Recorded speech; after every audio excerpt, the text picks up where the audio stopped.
Now it's time, turn the page once again, another topic. Now we're going to talk to getting prepared for all the stuff we've heard about and how if it's possible. So we're going to talk about crypto. And we're talking about crypto in the next section, and we're going to talk about gold and silver, and also preparing in general from this section. But yet another story that ties everything together. This one again from Zero Hedge. I'm using a lot of Zero Hedge this week, but they're on top of things. So this story is about the rise of the petro yuan, the end of the petrodollar, and the impact of global markets. But if you dig deeper into this story, did you know that the central banks have bought more gold last year than any year in the past 55 years since 1967? Which is interesting because, in short, 1967 was the beginning of the end of the Bretton Woods, which was 1944, which established the U.S. as the reserve currency for the world at the end of World War II.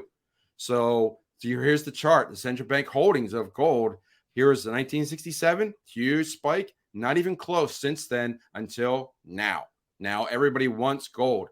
So I know that they have speculation as to why, but Patrick, you're our precious metals bug here. You want to tell us a little bit why would a central bank be stockpiling precious metals? I wonder why. It sounds to me like what we're seeing are China, Japan, Russia dumping US treasuries. And what are they selling their dollars and getting instead? Gold. I wonder why they're getting gold. Maybe it's because they have a ruble that's backed by the gold. Maybe it's because they're getting ready to do something in Durban in August and they need to be able to show they have a reserve of gold that backs up some digital currency that they're releasing as the new petro standard. That will be, it'll be called the petro. That, maybe because of Vladimir Vladimirovich, we'll call it the Petra, right? Like, I don't know, but it'll be something that's going to be backed by something the whole world values, and it will be gold. I believe that's coming.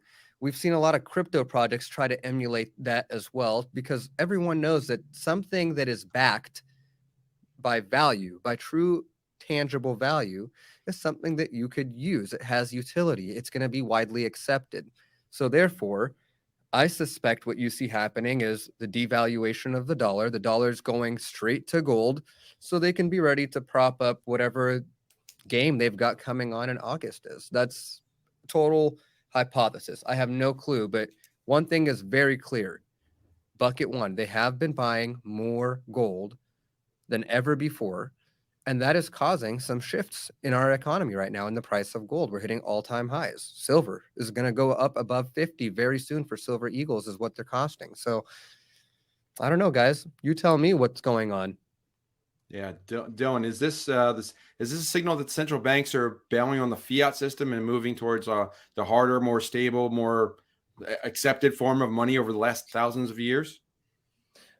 I think it can be seen that way. I think one way to also see it is that they are sensing more volatility in the markets, and if you are seeing that, and you're seeing China start to exert itself as a as a world power, as a major contender, we're seeing shakeups there that and trade partners are shaking up and things like that. Like that just indicates there's going to be some volatility, and so perhaps this acquisition of gold is just kind of stocking up before the winter, right? Stocking up before, a storm coming.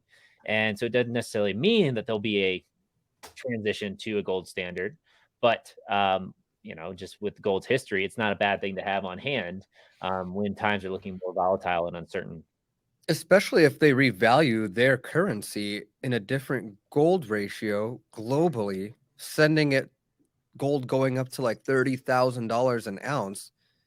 This is the system we've talked about before. There's so much opportunity. When you manipulate the price of gold, you manipulate the price of every asset in the world. I mean, really, this is the kind of stuff that impacts the DXY. And that DXY impacts every stock out there. This is the kind of stuff that takes away wealth suddenly, slowly, then very suddenly. This is, okay, so what can you do? No more doom and gloom. What can we do about it? Go get yourself some physical silver.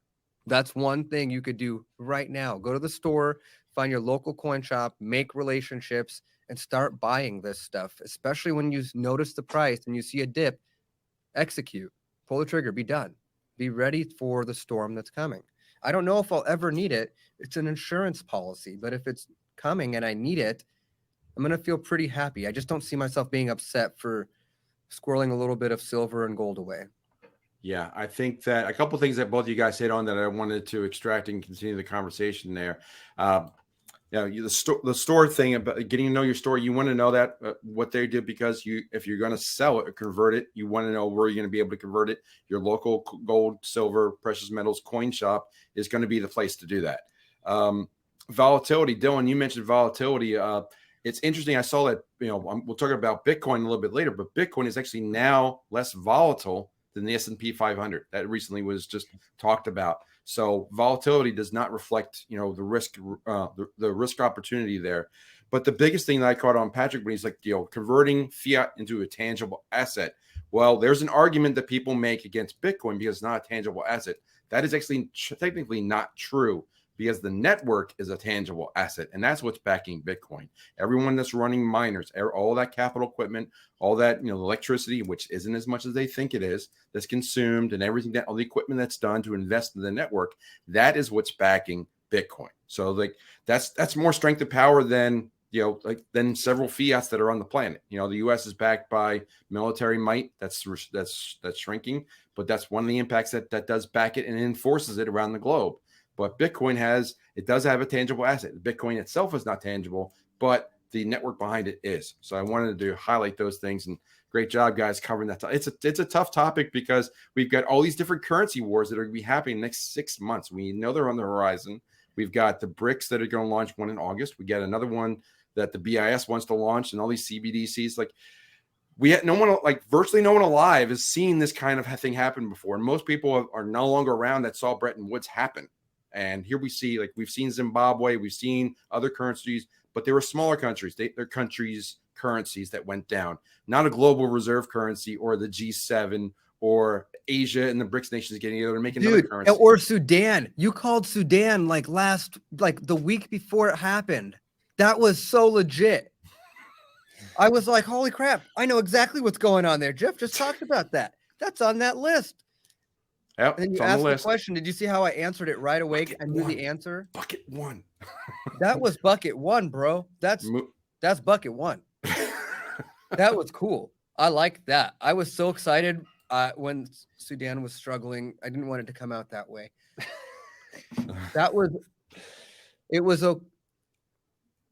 Sadly, you were correct.